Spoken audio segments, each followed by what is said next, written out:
Chapter 13, Don't say anything foolish, Naka ordered. Uncle Martin looked up at her. Really? I thought you'd be pleased by my surprise visit, he replied calmly.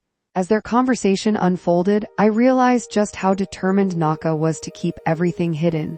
Even so, I could not resist listening. She had sent me into the kitchen to prepare lunch while she and Uncle Martin continued talking in the sitting room. Chopping vegetables, slicing onions, washing utensils, and waiting for the saucepan to heat suddenly felt exhausting. Then Naka's voice echoed through the house. Marie works while Naka lives here. Do you have any idea what this young girl might think of me?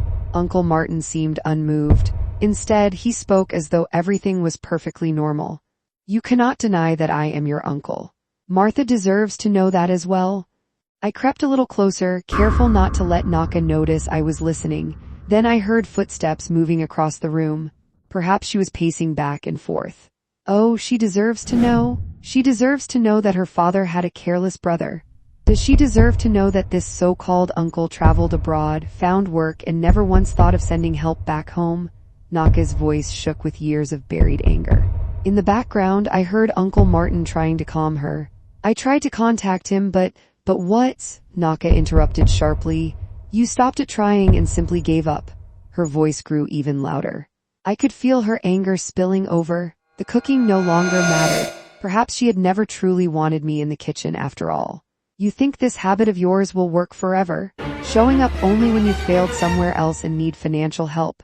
If living abroad taught you to treat your homeland like a foreign country, then perhaps it's time you learned who you really are. Suddenly, a strange smell drifted into my nose. I turned around. The spices were burning far beyond saving. A cold shiver ran down my spine. Namu, is something burning in there? Naka's voice came immediately. I rushed toward the stove, desperately hoping for a miracle. Everything was ruined. Then I heard hurried footsteps approaching. A moment later, the kitchen door swung open. It was just the tomatoes, the onions, I stammered. Naka stared at the burnt mixture without saying a word. Her expression needed no explanation. Namu, she said quietly, what have you done? She tasted the burnt spices before turning back to me.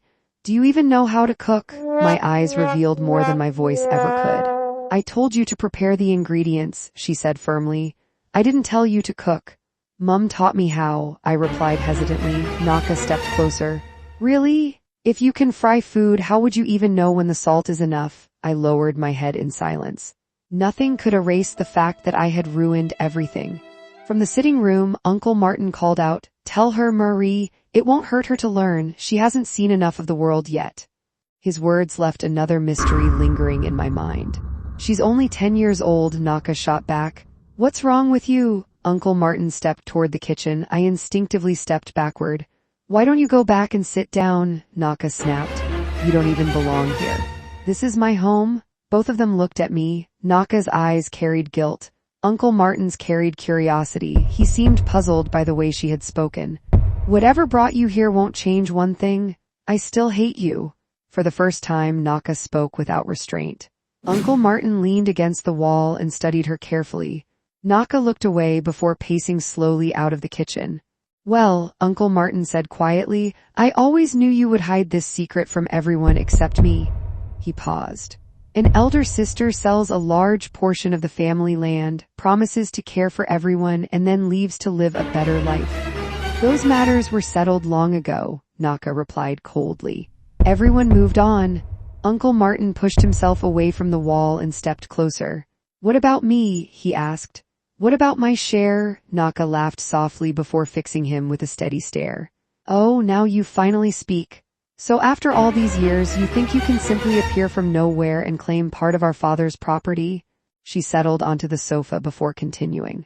Our father suffered all his life.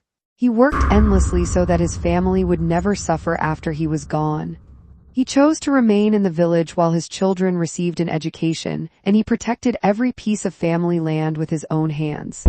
Exactly, Uncle Martin replied. That's precisely my point. He stepped closer to me. It was family land. He inherited it. The inheritance should have been divided fairly. Naka rose slowly to her feet. Shouldn't it have been? I looked from one face to the other, completely confused. The conversation had gone far beyond anything I expected. It was you who sold your own share to my father, Naka reminded him. You believed your plans of working abroad would succeed. You never called him, you never sent help. And to make matters worse, you never even attended his burial. Uncle Martin remained silent for a moment before forcing a faint smile. So that's why you brought Martha here? You claim you're protecting her. But as far as I know, you work in a bar. And sooner or later, she will discover that world too. His eyes drifted toward me. You can ask her, Naka answered sharply. She's in school, and my work has nothing to do with you. Then she stepped closer, suspicion rising in her voice. So now I understand how you found the name Marie. Uncle Martin nodded. I visited the bar. I saw you from a distance. I asked another bartender about you. He paused. She gave me your name, your address, and everything else. She thought I was interested in you. Naka's anger flared again. So you finally found me? What now? No money, no home, so leave. Uncle Martin smiled. Do you really think you can keep the family property forever? Your father's death marked the return of everything to its rightful owners. He walked toward the front door. Instead of leaving, he stopped and turned back toward us. I won't leave until everything that belongs to this family is returned. I intend to take charge. Suddenly, a phone rang across the room. It was Naka's. The device had been lying on the table. She picked it up. Silence filled the house. Hello, she paused. That can't be true. She was perfectly fine when we left. Tears slowly rolled down her cheeks. Fear tightened around my heart. I wanted to ask what had happened. Instead, Naka turned toward me and gave me a look so frightening that every word died inside my throat.